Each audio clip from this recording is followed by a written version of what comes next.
Muchas gracias a todos por su participación. Vamos a iniciar entonces esta conferencia, esta charla.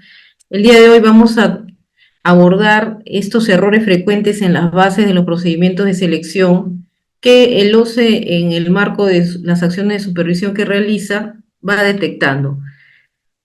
En primer lugar, veamos unas imágenes que nos van a ayudar para entender la finalidad de las compras públicas, ¿no? Que es muy importante tener en cuenta, tener presente, ¿no? Aquí tenemos unas imágenes de ciudadanos, personas, ven ustedes, que están tratando de abastecerse de agua, ¿no? De una manera informal, poco convencional, ¿no? Porque vemos que aparentemente no tienen instalaciones de agua potable.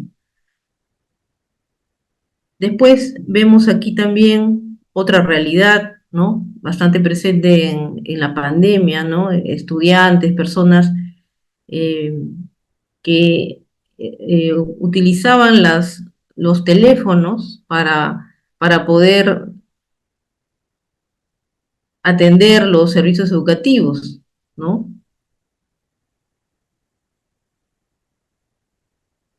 Por otro lado, aquí esta realidad, ¿no? También pobladores, ¿no? De nuestra, de repente por la geografía de la Sierra del Perú, que no cuentan con instalaciones, con una infraestructura educativa para poder aprender, ¿no? Tienen que darlo en estas condiciones, ¿no? Todos nos están revelando aquí también otras imágenes, ¿no? Una realidad también latente, eh, trochas, ¿no? Sin asfalto. Y esta última imagen de, pues, el suministro de oxígeno medicinal, ¿no? Muy utilizado también en el periodo de la pandemia. Entonces, todas estas imágenes, ¿qué es lo que nos revelan, no? Nos revelan necesidades, ¿no? Necesidades de la población, ciertos servicios públicos, ¿no? Como de transactibilidad, de educativos, de agua, que no pueden ser abastecidos de manera completa, ¿no? O de manera adecuada, ¿no? Y es aquí donde radica la finalidad de las compras del Estado, ¿no? Tiene una mirada hacia las condiciones de vida de los ciudadanos, hacia mejorarlas, ¿no? Hacia lograr eh, no solamente contar con la infraestructura educativa, por ejemplo, ¿no? Sino que ésta se encuentre funcionando, ¿no? Que esté dotando de un servicio público. Y de esta forma pueda mejorar las condiciones de vida de los ciudadanos a través de estas compras públicas que deben realizarse con las mejores condiciones de precio, calidad y de manera oportuna, ¿no? Todo esto, la finalidad de las contrataciones también está enmarcada en la gestión por resultados, ¿no? No solamente es obtener, como les digo, el equipamiento, la infraestructura, las carreteras, ¿no? Sino también vincularlos con el servicio público que se brinda y mejorar las condiciones. Entonces, generar valor finalmente. Entonces, entendemos aquí, así, de esta forma, el artículo 1 de la ley 3025, ¿no? Que nos muestra la finalidad de las compras del Estado. La norma tiene por finalidad establecer dispositivos orientados a maximizar el valor de los recursos públicos, ¿no? Porque para las compras se utilizan recursos públicos que se invierten y a promover la actuación bajo el enfoque de gestión por resultados en las contrataciones de bienes, servicios y obras, de tal manera que éstas se efectúen en forma oportuna y bajo las mejores condiciones de precio y calidad, que permitan el cumplimiento de los fines públicos y tengan una repercusión positiva en las condiciones de vida de los ciudadanos, ¿no? Estas normas se fundamentan en los principios establecidos en el artículo 2. ¿no? Entonces, muy presente, ¿no? En la finalidad de las contrataciones, la gestión por resultados, ¿no? Lograr mejorar las condiciones de vida de los ciudadanos a través del servicio público que se brinda en cada vez en mejores condiciones de cobertura y de calidad.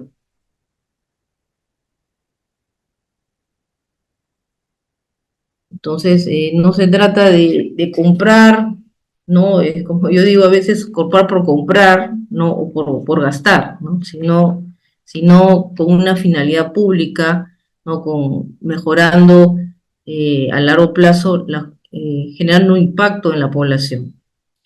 Entonces, aquí tenemos unas estadísticas que también nos van a ayudar a comprender por qué la presente exposición se basa en los errores que se encuentran en las bases de las adjudicaciones llamadas adjudicaciones simplificadas. A la fecha, al 8 de junio, ¿no? De acuerdo a la estadística pública del portal CONOCE, tenemos 18.822 procesos que han sido convocados a nivel nacional a la fecha, ¿no? Eso va a ir incrementándose hasta el 31 de diciembre. Estos 18.000 procesos se distribuyen en los distintos tipos de procedimientos que existen, ¿no? Tanto del régimen general de la ley 3225 como de otros regímenes. Pero aquí les estoy mostrando el régimen de la 3225, que es el más frecuentemente utilizado, ¿no? Y de estos procesos que vemos, los 18.822, vemos aquí, miren, las adjudicaciones simplificadas representan más del 50%, ¿no? De los procedimientos, ¿no? 10.170 transacciones, procedimientos que las entidades a la fecha están realizando, ¿no? Y en monto adjudicado a la fecha es más inclusive que una licitación pública o un concurso público, ¿no? Entonces, he aquí la importancia, la relevancia de este tipo de procedimiento, ¿no? Que es muy utilizado, ¿no? Tiene niveles de transacción muy grandes, ¿no? Por lo tanto, merece una especial atención.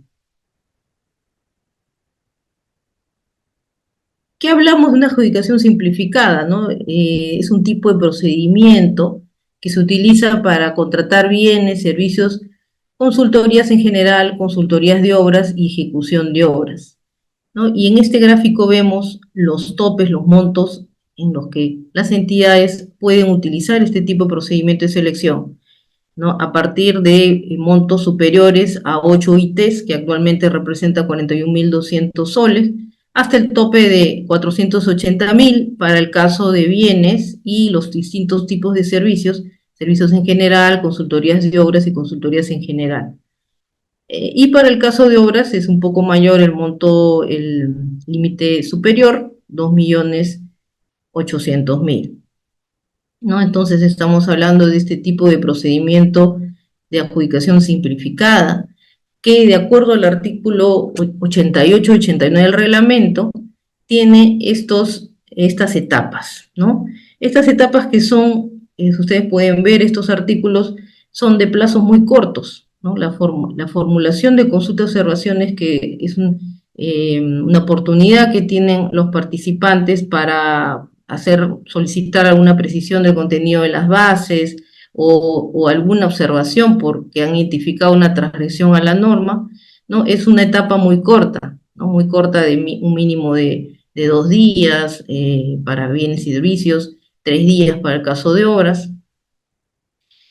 Entonces, y también tenemos la salvedad de que en estos tipos de procesos de selección no interviene el OCE a través de una elevación de cuestionamientos al pliego de consultas y observaciones, ¿no? Entonces, la oportunidad de sanear las bases, ¿no? Que son las reglas de juego del procedimiento, se da únicamente en la relación entre la entidad con los participantes, ¿no? Y aquí está, digamos, la importancia de que las entidades elaboren sus bases desde el inicio, ¿no? De manera conforme a la normativa y a los principios. ¿no? Y de tal forma que el procedimiento fluya, de que la formulación, consultas y observaciones no sea tediosa ni compleja, ¿no? Sino que también propicie que el desarrollo de esta fase de selección se haga lo más pronto posible, lo más rápido, ¿no? Porque estamos siempre enfocados en que vamos a atender una necesidad, que esa necesidad está articulada con un objetivo misional de la entidad, que también está articulado con una política nacional, ¿no? Y finalmente se estaría brindando un mejor servicio público. Listo. Entonces, ahora que conocemos la participación de las adjudicaciones simplificadas en las compras públicas, su finalidad, pensemos cuáles serían las consecuencias ante transgresiones a la norma, ante la declaratoria y nulidad de una adjudicación simplificada, que es, creo que los que somos funcionarios públicos, lo que menos esperamos en un procedimiento de selección, ¿no? Que se declare nulo el procedimiento, ¿no? De acuerdo a normas sabemos que la titular tiene esa facultad de declarar la nulidad, de acuerdo al 44 de la ley, en los casos que tome conocimiento que han sido dictados por órgano incompetente, contravengan las normas legales, contengan un imposible jurídico o prescindan de las normas esenciales del procedimiento o la forma prescrita por la norma aplicable, al igual que el Tribunal de Contrataciones Públicas, Contrataciones del Estado, también podría declarar la nulidad del procedimiento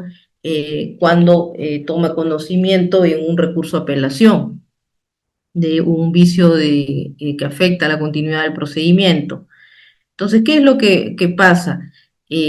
Bueno, hay un retroceso, ¿no es cierto? Un retrotraer, volver a realizar la acción en la cual se identificó el vicio. Imagínense que haya sido en las bases de la convocatoria, ¿no? O en el contenido del requerimiento, ¿no? Que haya una deficiencia, una inconsistencia, o peor aún, ¿no? Un direccionamiento, por ejemplo, hacia una marca determinada o hacia un fabricante, ¿no? Que son, digamos, una figura prohibida por la normativa. Entonces eso va a implicar volver a foja cero, ¿no? Un reproceso y una afectación a la eficacia, ¿no? Al logro de los objetivos, a la efectividad que debe tener la compra pública.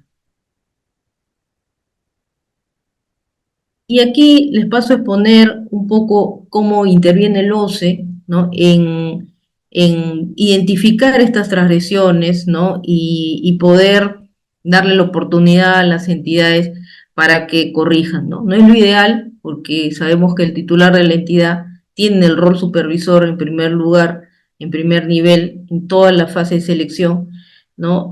Pero está el rol supervisor del OCE, de acuerdo al artículo 52 de la ley 325, efectúa acciones de supervisión de oficio de forma aleatoria o selectiva, tenemos un plan de supervisión anual, y a pedido de parte, ¿no? También recibe comunicaciones, y que ahora vamos a ver enmarcadas en una directiva especial. ¿Quién es dentro del OCE, en la estructura interna, el encargado de ese rol supervisor? La Dirección de Gestión de Riesgos, ¿no? Es la responsable de dirigir la estrategia supervisora mediante acciones de supervisión de oficio, aleatoria, selectiva, pedido de parte, decíamos, ¿no? Estos dos tipos de acciones. Eh, a partir de las cuales puede identificar riesgos, ¿no? Que afecten la planificación de las contrataciones, la satisfacción de las necesidades, la competencia, riesgos de uso inadecuado de las contrataciones directas, de los supuestos excluidos. Y de manera específica tenemos la Directiva 10 del 2019, que regula las acciones de supervisión a pedido de parte y de oficio, en particular, que vamos a abordar ahora algunos casos que hemos visto en las acciones de supervisión de parte, ¿no? Tenemos estos requisitos, ¿no?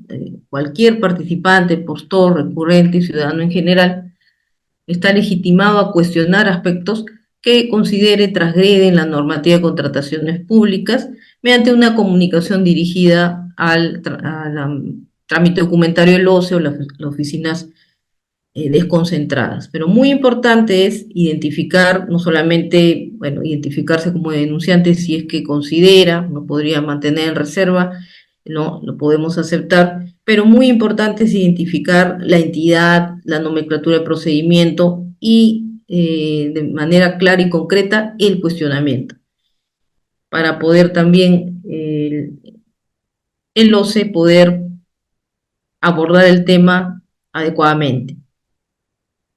Una vez recibido, el OCE evalúa el estado del procedimiento, la gravedad de las transgresiones, los riesgos de la ejecución eficiente del procedimiento, las competencias de la entidad respecto al caso y también las vías legales con las que cuentan los participantes opostores, ¿no? También eso es muy importante, no podemos soslayar, ¿no?, el cumplimiento de la norma. Y el OCE emitirá un dictamen, ¿no?, dentro del plazo de los 30 días hábiles, contados a partir del día siguiente de la presentación de la solicitud. También podría determinar solicitar información a la entidad de manera complementaria.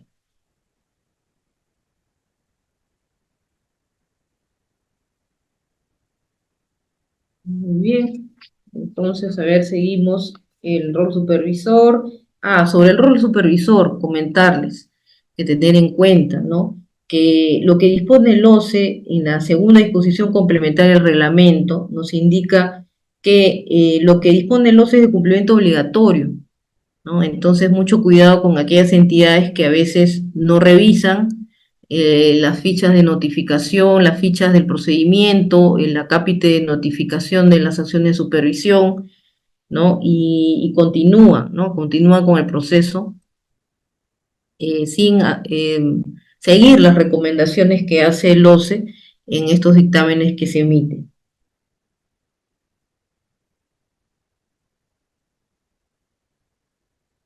¿Qué aspectos, por tanto, debe tener en cuenta las entidades, los funcionarios que intervienen en toda la cadena de abastecimiento previas a la convocatoria de las adjudicaciones simplificadas? Para la elaboración de bases, muy importante, ¿no? Hablábamos que las bases es el documento, el procedimiento que consiste en las reglas que formula la entidad para la preparación y culminación del contrato. Y para ello, ¿quién elabora las bases? Ya sea el comité de selección o el órgano encargado de las contrataciones, utilizando obligatoriamente los documentos estándar que apruebe el OCE, las bases estándar, y la información técnica y económica contenida en el expediente de contratación aprobado.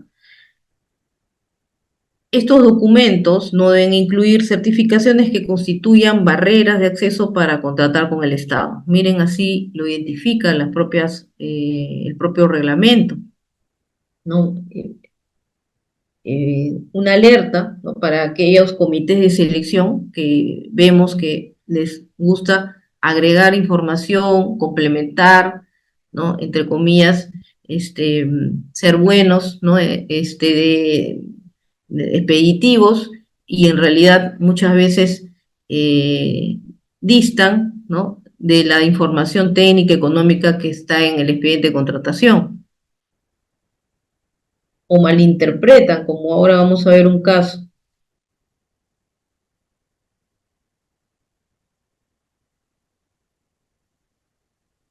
El uso de las bases estándar, que están publicadas, están reguladas por la Directiva 1 del 2019-11/CD, publicadas en la web institucional del OCE, ¿no?, para conocimiento eh, de la ciudadanía en general, ¿no?, de los operadores en general. Las bases estándar es de vital importancia, ¿no? La información que está contenida en las mismas es de manera complementaria, se utiliza de manera complementaria a la ley y el reglamento, ¿no? Entonces, muy importante conocer las bases Respecto a las adjudicaciones simplificadas, ¿no? Se cuentan con 6 bases generales: contratación de bienes, suministro de bienes, ejecución de obras, servicios en general, servicios de consultoría en general y servicios de consultoría de obras. También hay unas bases especiales para los mantenimientos rutinarios, ¿no? Pero aquí les estoy poniendo las principales. Respecto al contenido de bases, ¿dónde radican los principales errores, digamos, por decirlo menos, transgresiones, vulneraciones a la norma? ¿No? Hemos visto que se ubican en las especificaciones técnicas, en los términos de referencia o el expediente técnico de obra, es decir, en el contenido del requerimiento, los requisitos de calificación, que también es parte del requerimiento, ¿no? Que nos permiten conocer las capacidades de los postores para cumplir con el contrato, y en los factores de evaluación, ¿no? Aunque les parezca increíble, hay en estos aspectos de los requisitos de calificación y los factores, está prediseñado en las bases estándar, pero tiene aspectos discrecionales, aspectos que las entidades tienen que complementar, y muchas veces ahí hay fallas, ¿no? Ahí hay errores eh, que distan del cumplimiento de la norma. Igualmente, en los términos de referencia, en las explicaciones técnicas, no solamente puede resultar alguna información incongruente, imprecisa, incompleta, sino muchas veces es ilegible, o también eh, aquí se incurre en el direccionamiento, ¿no? Hay una información que está eh, de alguna manera indirecta, aludiendo a una marca específica, a un fabricante en particular, ¿no? O alguna condición que le agregan para, eh, digamos, favorecer o inclinar la balanza hacia algún proveedor, ¿no? Es la realidad. Entonces, muy importante conocer cuál es el contenido mínimo en las bases, ¿no? Que está también eh, toda esta información comprendida en las bases estándar, y los principales aspectos en los cuales se identifican estos errores, estas transgresiones a la norma. Entonces, respecto al requerimiento, ¿no? A la parte de las especificaciones técnicas, términos de referencia o expediente técnico de obra, ¿no? Esta parte de requerimiento debe garantizar el cumplimiento del artículo 16 y 29 del reglamento y los principios regulados en el artículo 2, ¿no? Es una parte muy discrecional de la entidad, ¿no? Porque va a determinar su necesidad, la va a materializar en la descripción de las condiciones requeridas, las obligaciones, las condiciones de la prestación, los plazos, los requerimientos técnicos, normativos. Entonces debe brindar una descripción objetiva y precisa, verificar también que la información registrada en el CIASE se encuentre de manera legible y completa, ¿no? Ahí también a veces hay falencias respecto al registro del expediente técnico de obra, ¿no? Información ilegible, incompleta, que no tomamos el cuidado al momento de registrarlo en el CIASE, y puede ser causal de nulidad. En el caso de obras, cumplir con la Directiva 12 del 2017, la gestión de riesgos en la planificación de la ejecución de obras, para principalmente para prevenir las paralizaciones de las obras, ¿no? Hay unos formatos, una información que debe ser complementada al expediente técnico por la entidad. No hacer referencia a marca, patente, tipo, fabricación, procedencia, ¿no? Salvo que se haya seguido un proceso de estandarización, ¿no? También no incurrir en el direccionamiento que les mencionaba. Y otra nota importante, de conformidad con el artículo 30 del reglamento, si el requerimiento puede ser atendido por un una ficha homologada, entonces debe ser también incorporada como parte del requerimiento, ¿no? Porque para todas las contrataciones que realizan las entidades, con independencia del monto de la contratación, incluso del régimen, deben utilizar la ficha homologación. Actualmente hay más de 475 fichas de homologación vigentes, ¿no? Aquí les he colocado el link para que ustedes puedan acceder y también ver las variedades, los sectores que están involucrados en estas fichas que ya están vigentes y que son de cumplimiento obligatorio.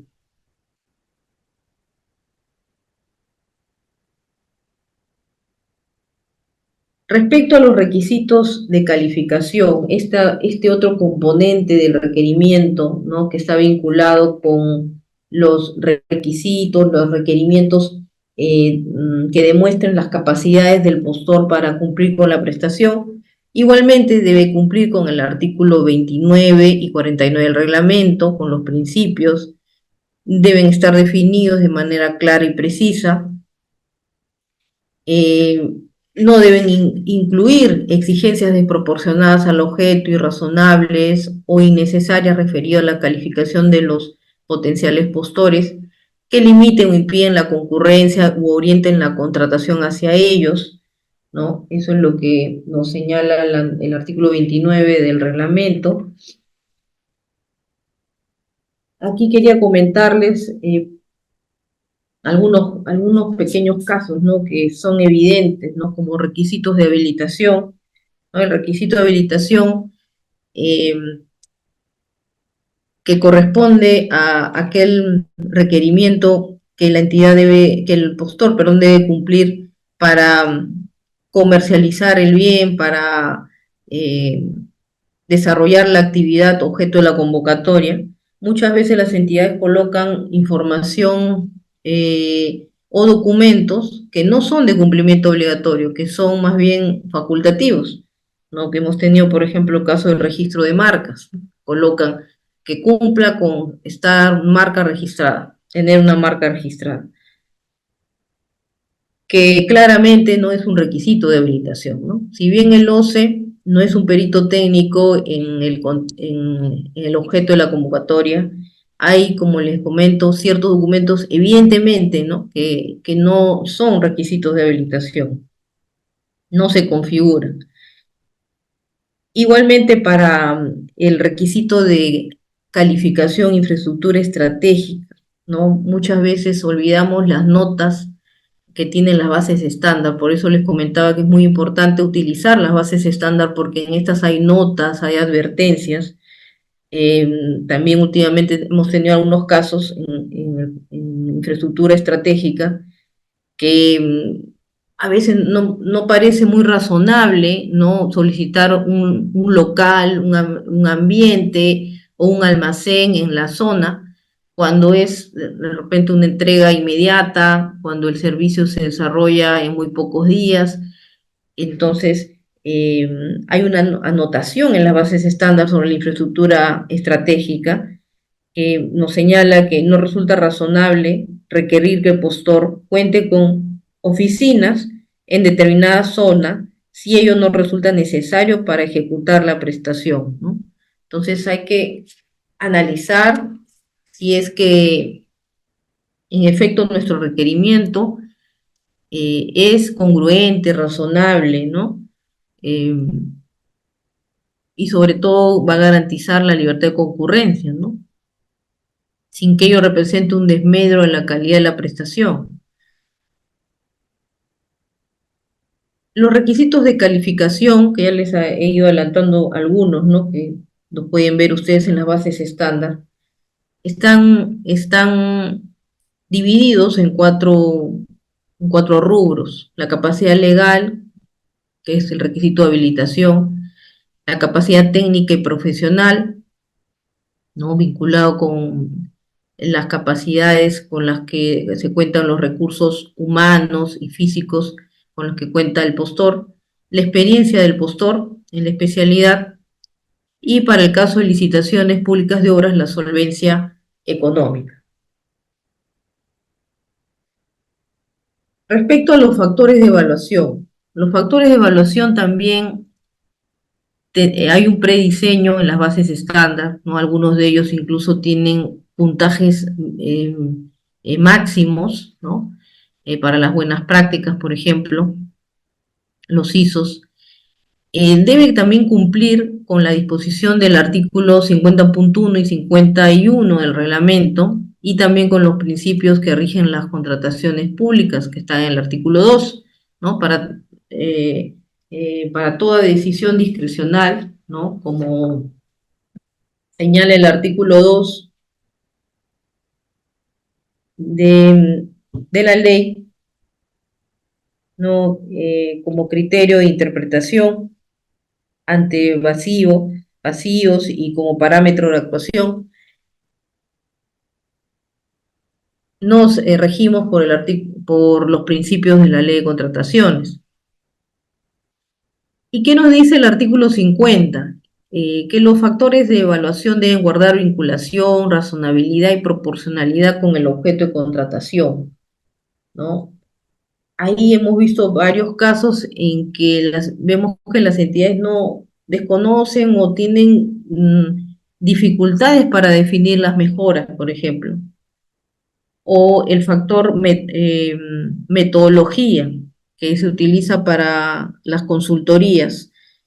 Eh, también, también hay imprecisiones que hacen que finalmente las bases adolezcan de deficiencias, ¿no? Incluso hasta de vulneración de los principios y de las propias bases estándar, porque como les comento, hay indicaciones en las propias bases. Y este último punto, también muy importante, sobre el contenido de las ofertas, los requisitos de admisibilidad, ¿no? Que están previstos en el artículo 50 del reglamento y de manera concordada con las bases estándar, ¿no? ¿Por qué les he puesto aquí las bases estándar? Porque los documentos adicionales, en el caso de, hay una declaración jurada de cumplimiento de especificaciones técnicas o términos de referencia, ¿no? Y también de declaración jurada de cumplimiento del expediente técnico, ¿no? Que es el requerimiento de la entidad. Pero únicamente para el caso de bienes y servicios o servicios en general o consultorías, ¿no? Puede la entidad solicitar documentos que acrediten el cumplimiento, ¿no? De manera complementaria a la declaración jurada. En el caso de obras, eh, las bases estándar no hay ningún espacio, no permiten que se solicite mayor información que las declaraciones juradas, la vigencia de poderes que está prevista, ¿no? En el capítulo 2 de la sección específica de las bases estándar, lo que son los documentos de admisibilidad. Entonces, tener en cuenta ello, y aquí tenemos ese detalle de esa información adicional que pueden agregar las entidades en este acápite, vinculado con acreditar el requerimiento, ¿no? En el caso de bienes y servicios y suministro de bienes, ¿no? Las bases estándar señalan que en caso se determine que adicionalmente a la declaración jurada de cumplimiento de especificaciones técnicas, el postor deba presentar algún otro documento, ¿no? Debe consignar este numeral.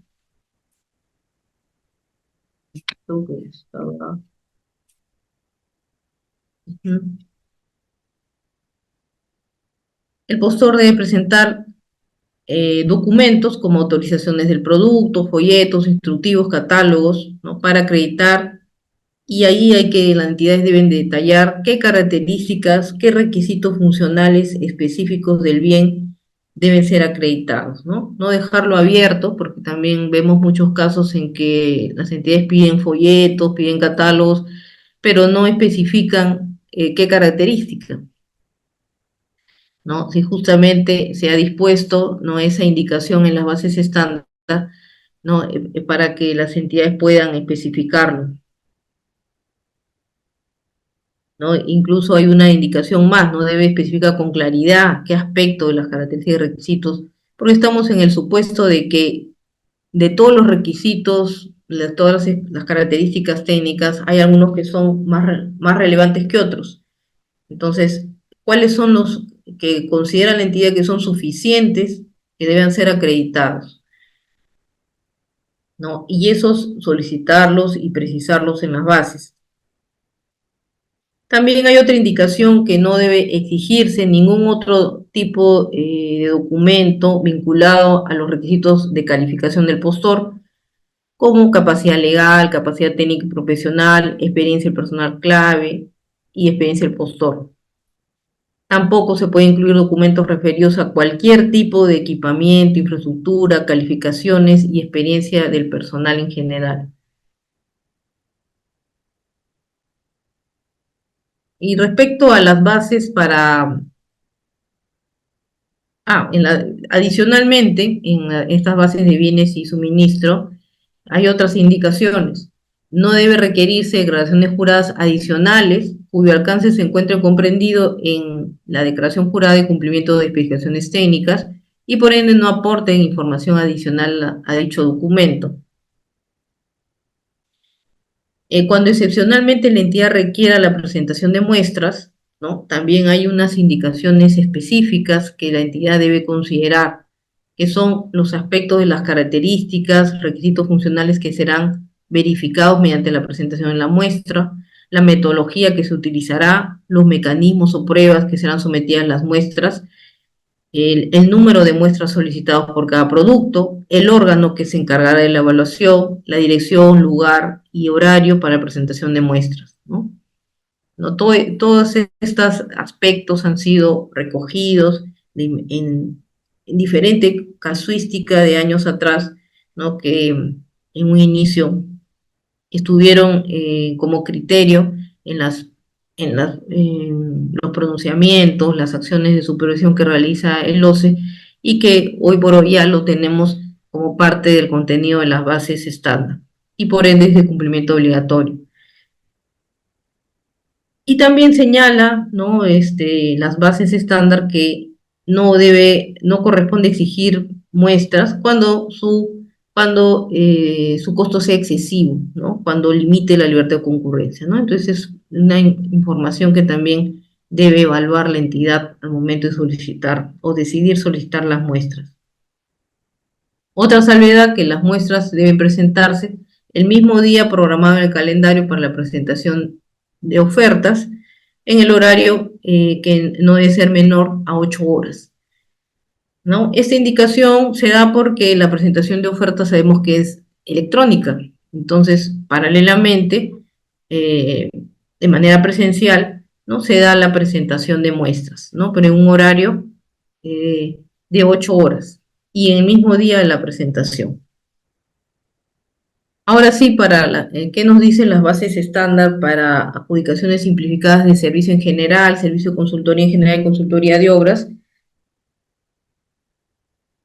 Que igualmente, en caso se determine que adicionalmente a la DJ de cumplimiento de términos de referencia, el postor debe presentar otro documento para acreditar algún componente de los términos de referencia, se debe consignar esa información, ¿no? ¿Qué documento servirá para acreditar el cumplimiento de algún componente de los TDR? Y las entidades deben de precisarlo con claridad.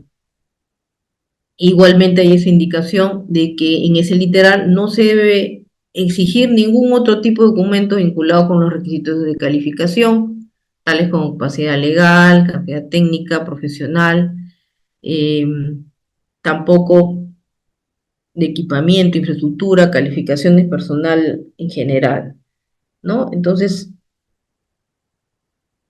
hay que entender, ¿no? Que este espacio que da las bases estándar es para acreditar el cumplimiento netamente del contenido técnico del requerimiento, ¿no? De los términos de referencia, las especificaciones técnicas.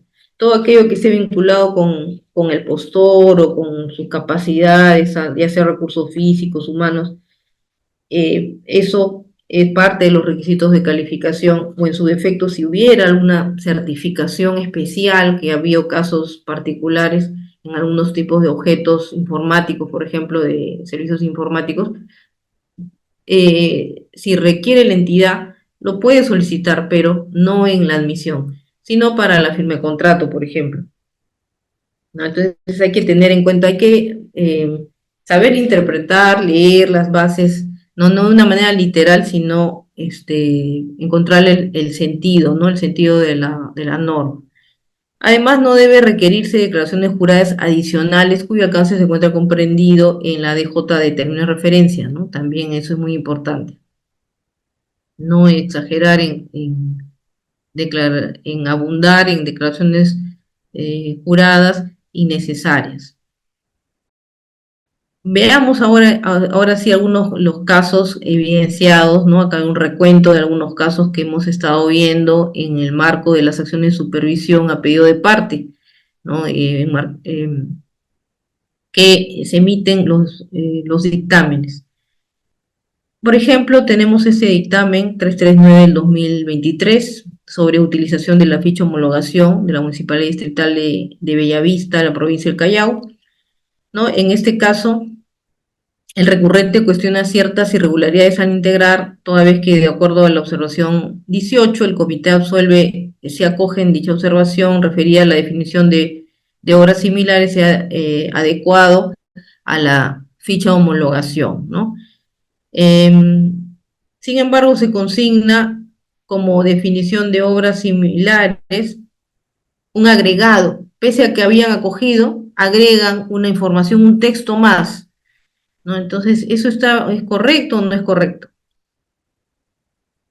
Entonces, vemos en el contenido de las bases, en efecto, comparamos con esto se trata de una prestación homologada, partimos de ese supuesto, ¿no? Es una obra de movilidad urbana, en vías locales, ¿no? Estamos hablando de pavimentación. Entonces, esta es una prestación homologada, se rige por una ficha homologación, y aquí ya tenemos un concepto de experiencia de obras similares, ¿no? Si bien es cierto, la experiencia es un concepto discrecional, en el caso de las fichas homologadas, de algunas de las fichas, ya contiene un concepto preestablecido, ¿no? Y las entidades deben de cumplirlo al 100%, ¿no? No les da cabida a que puedan agregar información, como en este caso, que han agregado algunas partidas, ¿no? Sardineles, áreas verdes, que, ¿no? Pavimento rígido, a propio criterio de la entidad. Entonces, y no solamente ha habido eso, ¿no? También se identifican otras diferencias con la ficha homologación, por ejemplo, en el residente de obras, si bien cierto piden igual ingeniero civil, en el caso de los tipos de cargos, ¿no? Lo reducen, ¿no? Lo acotan a residente, supervisor, inspector. Sin embargo, en la ficha homologación da una amplitud que pueda, el cargo desempeñado en la experiencia que trae puede ser de residente, supervisor, inspector, jefe de supervisión, residente principal, director, ¿no? Da una gama más amplia. Sin embargo, la entidad lo acota a 3. En el caso del ingeniero especialista en seguridad y salud en el trabajo, algo parecido, ¿no? También eh, debe pedir un tipo de experiencia en obras en general, bueno, sí lo pide, pero los cargos también están limitados. Otra diferencia es que en la ficha de homologación solicita que las entidades requieran un especialista ambiental, no un ingeniero con estas características, esta experiencia. Sin embargo, en estas bases no lo pide, ¿no? Entonces aquí se identifica una transgresión de la ficha homologación aprobada, en este caso por el Ministerio de Vivienda, el artículo 30 del reglamento, así como los principios de libertad de concurrencia y de competencia. Siguiente caso. Este es otro caso recurrente que está sucediendo de los conceptos de obras similares, ¿no? Que está incorporado como parte del requisito de calificación, experiencia del postor en la especialidad para el caso de obras, ¿no? Justamente aquí, en este caso, Universidad Nacional de la Frontera de Sullana, se cuestionó que la definición de obras similares como experiencia del postor en la especialidad incorporaba componentes o partidas. Y vemos que en efecto aquí se están incorporando en la definición más unos componentes, ¿no? Líneas que nos señala aquí, ¿no? Que eh, contengan en las prestaciones, ¿no? Las facturaciones, las contrataciones eh, que acrediten la experiencia del postor, deba contener estos componentes. Aquí tenemos otro caso, ¿no? Tenemos 3 casos, les estoy mostrando. De repente algunos son más evidentes que otros. La Municipalidad Distrital de Subtanjaya también igualmente cuestiona la definición de obras similares y que tenemos que la entidad ha considerado que como obras similares, al menos una de las obras a acreditar debe contener los siguientes componentes o intervenciones: cerco provisional, graderías, sardineles, cisternas, rampas, instalaciones eléctricas sanitarias, prueba de alumbrado, prueba de pozo, áreas verdes, ¿no? Y este último caso de la Municipalidad Distrital de Santa Ana de Tusi, también de igual forma se cuestionan los componentes, ¿no? Y en este caso es mucho más evidente el listado grande que se incluyen, ¿no? Que señala que por lo menos un contrato acredite contar con todos estos componentes o partidas: vidrios, pinturas, obras provisionales, seguridad o salud, impacto ambiental. Sobre ello, se ha identificado en las acciones de supervisión que estos componentes vulneran la base estándar y los principios de libertad de concurrencia y competencia. Esto concordado con el acuerdo de sala plena número 2 del 2023, publicado en el Diario Peruano el 2 de diciembre del 2023, que es de cumplimiento obligatorio, ¿no? De acuerdo al artículo 59 de la ley, los acuerdos de sala plena son de cumplimiento obligatorio. Pese a que ese acuerdo tiene algunos votos en discordia, ¿no? Vemos que algunas entidades se acogen al voto en discordia y dicen, bueno, yo sigo el voto en discordia, pero no es lo que dispone la norma, ¿no? La norma dispone que el acuerdo por mayoría es el que se toma como válido para ser cumplido de manera obligatoria. ¿Y qué es lo que señala, entre otras cosas? Que las bases de un procedimiento de selección para la contratación de ejecución de obras, en la parte de la definición de obras similares para la acreditación del requisito de experiencia del postor en especialidad, no puede exigir que se acredite componentes y o partidas de la obra. Dicha exigencia no es concordante con lo dispuesto en las bases estándar, por lo que las entidades deben limitarse a consignar los tipos de obras que califican como similares conforme a lo dispuesto por los mencionados documentos normativos, ¿no? ¿Por qué? Porque al pedir componentes, ¿no? Ya estamos eh, exigiendo indirectamente a los postores de que incorporen otro tipo de documentos para acreditar esos componentes, porque un contrato no va a figurar esas partidas, esos componentes, ¿no? Entonces, esta disposición, este acuerdo de sala plena, ya ha sido incorporada en las acciones de supervisión de OCE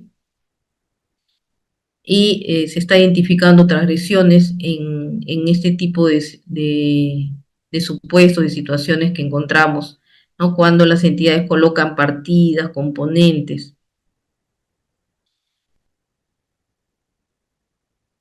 Este otro dictamen, el 381 del 2023, sobre la Municipalidad Distrital de Lurín, es sobre el uso de bases estándar.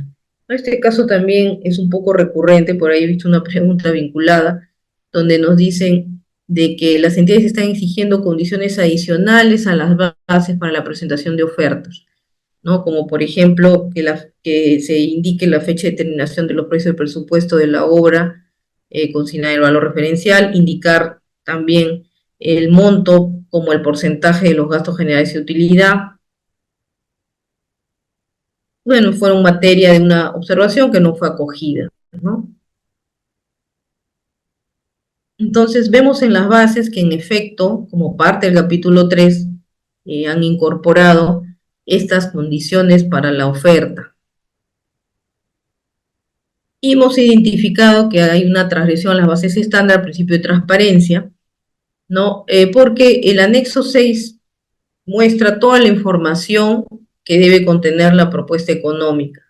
Aparte, hay advertencias y notas en las bases estándar, ¿no?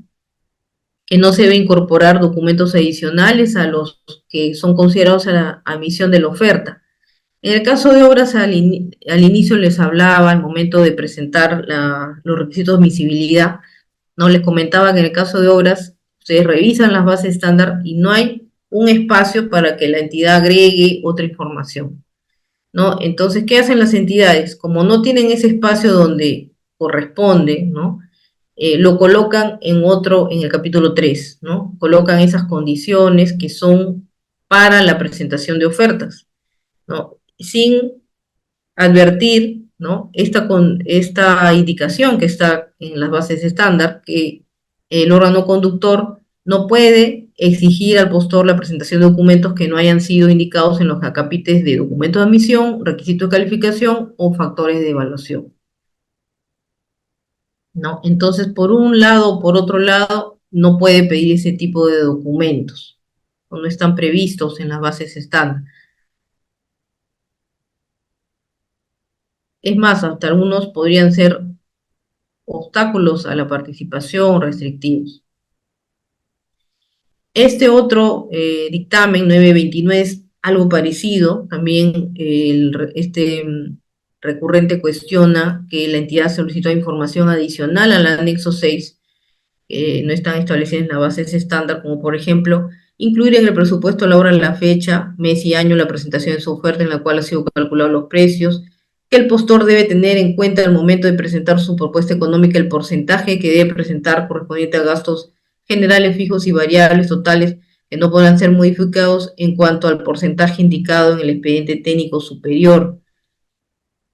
También que es obligatorio conservar el mismo monto correspondiente a las partidas de seguridad y salud, que el postor debe juntar en su oferta su estructura de costos COVID, que debe presentar el certificado de garantía como requisito para la presentación de ofertas, ¿no? O sea, es una serie de condiciones para la presentación de ofertas. Entonces, aquí también se han identificado, bueno, vemos en las bases que en efecto, ¿no? En el capítulo 3 hay estas condicionantes escondidas para la presentación de ofertas. Dice claramente que al momento de presentar su oferta económica, considere que el porcentaje debe considerar para gastos generales no puede ser modificado en cuanto al porcentaje indicado en el expediente, y adjuntar en su oferta su estructura de costos COVID, fecha en la cual fue calculada la oferta económica, ¿no? Entonces, esta información que no está considerada en las bases estándar, también de igual forma es una transgresión a las bases estándar, incluso al artículo 73 y 74 sobre el procedimiento de evaluación de ofertas y el principio de transparencia. Respecto a los gastos generales, hay una, hay una indicación, hay una opinión también, pero hay una indicación en el mismo glosario del reglamento que señala que es determinado por la propia actividad empresarial. Dice, si ustedes leen la definición de gastos generales en el reglamento, dice, son aquellos costos indirectos que el contratista efectúa para la ejecución de la prestación a su cargo, derivados de su propia actividad empresarial, por lo que no pueden ser incluidos dentro de las partidas de obras o de los costos directos del servicio, ¿no? Pero justamente hay una opinión que desarrolla un poquito este concepto de gastos generales, ¿no? Y desprende que es finalmente un monto que debe ser dispuesto por el propio postor, ¿no? Por la propia empresa. Entonces la entidad no puede exigirle que sea el mismo porcentaje, sea del expediente, ni peor aún que sea el mismo monto del expediente, ¿no? Es contraproducente con el propio procedimiento de evaluación, ¿no? Que sabemos cuáles son los requisitos, que esté que el monto esté entre 110 y 90%, ¿no? No hay mayor requisito, no hay ninguna condición. Sin embargo, algunas entidades están colocando así condiciones para los gastos generales, incluso para la mano de obra, para algunas partidas que no cambien el monto. Entonces, son indicaciones, ¿no? Que realmente no se configuran como transgresiones a la norma, ¿no? No, no hay una razonabilidad por detrás.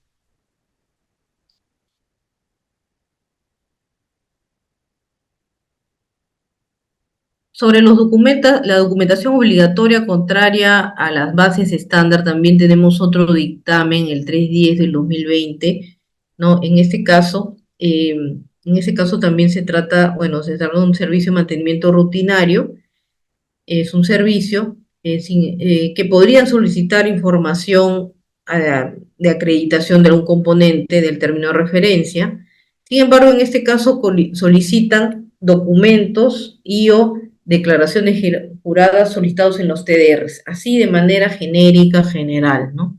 Sin detallar, sin hacer una explicación de qué tipo de información es la que se está solicitando, ¿no? Igualmente aquí transgrede el principio de transparencia y las bases estándar, ¿no? Porque los postores quedan a la merced de las entidades. ¿Cómo van a evaluar esa información? No sabemos. Sobre la solicitud de muestras, también hay diversos dictámenes que se han emitido el año pasado, desde el año 2021, eh, que, bueno, vulneran básicamente las bases estándar, ¿no? Por ejemplo, en este caso, colocaron inadmisibilidad, ¿no? Que es una parte que se confecciona por el órgano conductor del procedimiento, ¿no? El comité o el OE colocó que el postor debe presentar una muestra del bien de acuerdo a los términos de referencia, o sea, para la admisibilidad. Pero cuando leemos los términos de referencia, en los términos de referencia dice que el postor presentará un blog de muestra antes de la impresión total y habla del postor ganador para verificar la calidad de material, nitidez del texto y presentación del producto. Pero aquí es una indicación para el postor ganador, ¿no? Que estamos entendiendo dentro de la ejecución contractual, ¿no? Que antes de como una especie de muestra, como dice, ¿no? Una muestra, un primer producto, digamos, antes de empezar con el tiraje total, no le está pidiendo la entidad. Sin embargo, este comité ha interpretado de que debe ser solicitado para todos los postores para admisibilidad, ¿no? Y lo colocó como requisito de admisibilidad. Y por supuesto con errores en cuanto a la procedimiento, metodología, no todos los considerandos a tomar en cuenta para la muestra, el horario, no con una serie de errores. Entonces, aquí también estamos identificando transgresión al artículo 47 del reglamento, no ha recogido la información técnica de manera correcta, y también de los principios finalmente ha constituido una restricción a la participación, ¿no? Ha vulnerado los principios de libertad de concurrencia, competencia, transparencia y bases estándar.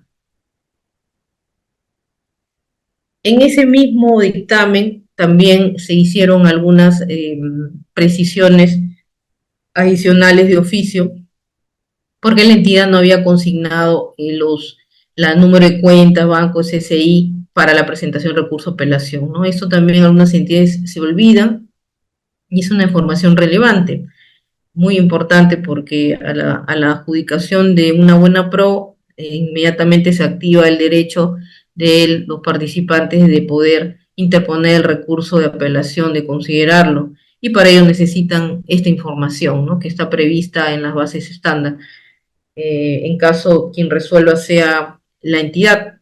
Sin embargo, algunas entidades omiten esta información. Entonces, también nuevamente hay que leer bien las bases estándar. Eh, Otro aspecto del contenido de las bases que se identificó de manera complementaria fue que estaban considerando como habilitación, ¿no? Como estos documentos eh, que debe contar el proveedor para llevar a cabo la actividad en materia de la contratación, es tener RUC en la actividad económica y licencia de funcionamiento. El RUC ya también, las acciones de supervisión que hacemos y también de oficio, ¿no? Ya bastantes acciones hemos indicado que la ficha RUC no es un documento de habilitación a llevar a cabo la actividad económica, materia de la contratación, sino que tiene un carácter informativo, ¿no? se puede indicar, ¿no? Como parte del requerimiento contar con perdón, con RUC habido y activo. Podríamos hacer una indicación, ¿no? Para la ejecución contractual, para la firma de contrato o a partir, pero no pedirlo como parte de habilitación. Incluso algunas entidades colocan y que sea en la actividad económica X, Y, Z, ¿no? Cuando sabemos que esa información es declarativa, no es referencial para la misma SUNAT. Entonces, se está desconfigurando lo que significa un requisito de habilitación. Y en el caso de la licencia de funcionamiento, también es un documento, un acto administrativo que expide la municipalidad para hacer desarrollo de actividades económicas en su ámbito de jurisdicción. Resultaría excesivo solicitarlo. ¿No?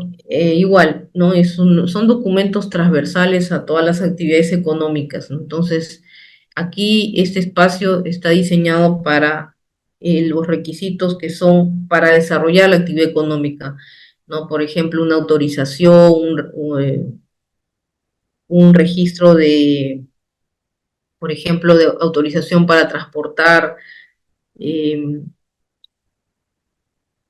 bienes explosivos, ¿no? O transporte terrestre, son otro tipo de documentos. Entonces aquí identificamos bases que se ha vulnerado la base estándar, principio de libertad de concurrencia y competencia. Este otro caso sobre las muestras, también aquí se está solicitando muestras para, es una adquisición de pruebas rápidas de VIH. Y bueno, aquí se ve una serie de irregularidades, ¿no? Unas muestras de las pruebas que van a ser sometidas. Bueno, en primer lugar, bueno, por acá hay un horario, serán en un envase original, 5 unidades, más todos sus componentes, dice, con respecto a la metodología y o pruebas a los que serán sometidas las muestras físicas, será el examen organoléptico, tanto visual, tacto, resistencia y análisis clínico como muestras positivas para las pruebas rápidas. Y un horario de presentación de 8 a 12, que también eh, vulnera las bases estándar, ¿no? Que establecen un horario mínimo de 8 horas. Y aquí vemos, pues, lo que está vulnerando, ¿no? Los principios de libertad de concurrencia, competencia, transparencia y propiamente las bases estándar. ¿Por qué? Porque no se advierte alguna precisión respecto a las características, requisitos funcionales que serán verificados mediante la muestra. No se aprecia el procedimiento específico, los parámetros objetivos, hay una irregularidad en el horario. Y respecto al uso del examen organoléptico, podemos revisar esta resolución, este pronunciamiento, la resolución 2572 del 2019 del tribunal y el pronunciamiento 172 del 2022 de OCE, ¿no? Que ya se vienen pronunciando sobre los exámenes organolépticos, señalando que no resulta por sí mismo suficiente para ser considerando un procedimiento de evaluación objetivo, ¿no? Porque está sometido a los sentidos, ¿no? Al tacto, la vista. Entonces, constituiría un examen subjetivo.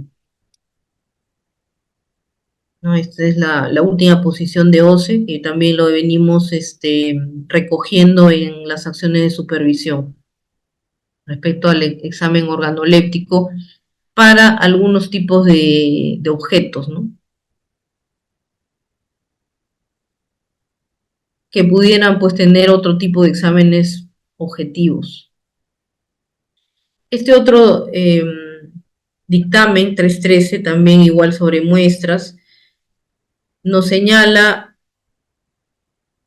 que no se condicen con los lineamientos de las bases estándar. En efecto, aquí solicitan un horario recortado, no se muestra la metodología, en las pruebas a las que van a ser sometidas, ¿no? Ni específicamente las características que van a ser acreditadas con las muestras, ¿no? Y así solicitan las entidades, ¿no?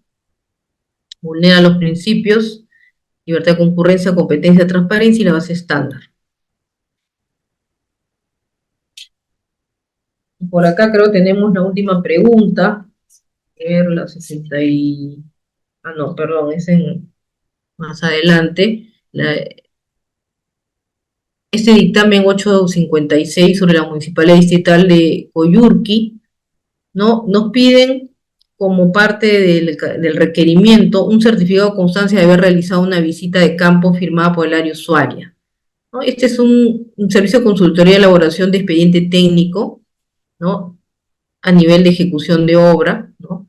Y se está pidiendo esa visita de campo ¿en qué oportunidad? Miren, como se ve en las bases, para la admisibilidad, como parte de, entre comillas, la acreditación de algún componente en los términos de referencia, que no lo especifica, porque en la admisibilidad solamente pueden ir documentos para acreditar componentes de los TDR. Bueno, piden esta constancia de visita y también forma parte del perfil requisitos de la consultoría, ¿no? Entonces, aquí ya tenemos una inconsistencia, ¿no? Porque, bueno, ya diversas pronunciamientos de OCE han indicado que las constancias de visita para la presentación de ofertas son de naturaleza opcional, ¿no? No pueden ser, no pueden demostrar que conocen el término de referencia o el contenido, las características con una visita, porque eso indirectamente estaría dándonos a entender de que hay una deficiencia en las características técnicas que tiene que ser complementada con la visita. Se entiende que el requerimiento debe entenderse por sí mismo, con la lectura del mismo, los diagramas, planos, fotografías que la propia entidad muestre. Entonces no se puede exigir a todos los postores que vayan a campo a visitar y encima, a veces, bueno, en este caso dice firmado por el área usuaria, ¿no? A veces solicitan que sea firmado por otra entidad, ¿no? Entonces, ese tipo de constancias de visita solicitadas de manera obligatoria, como en este caso para admisibilidad, es considerado también una vulneración de los principios, transparencia, libertad de concurrencia, competencia, así como de las propias bases estándar y el artículo 29 del reglamento que regula el requerimiento. Y la base estándar, porque como decía, no se configura como un requisito, eh, un documento de acreditación de componentes de los TDR. Requisitos de calificación contrarios a las bases estándar también vemos en el dictamen 355 del 2021. En este caso se pide como requisito de calificación una copia simple de Registro Nacional de Proveedores vigente, ¿no? Este caso también igual no es un requisito de habilitación. El Registro Nacional de Proveedores, si bien cierto es de carácter obligatorio para participar en los procesos, es transversal, nuevamente, y de acuerdo a la norma es verificable por la propia entidad. Entonces, en este caso también, de igual manera, no podría solicitarse como habilitación. Vulnera las bases estándar y el principio de transparencia, ¿no? Incluso hasta sería contraproducente porque se puede imprimir, pero puede decir está habilitado, vigente, y en realidad de repente está impedido, ¿no? Está sancionado. Entonces la norma dice que la propia entidad sea quien lo verifique. Bueno, eso sería hasta aquí mi participación. Muchas gracias a todos por su tiempo y hasta una nueva oportunidad.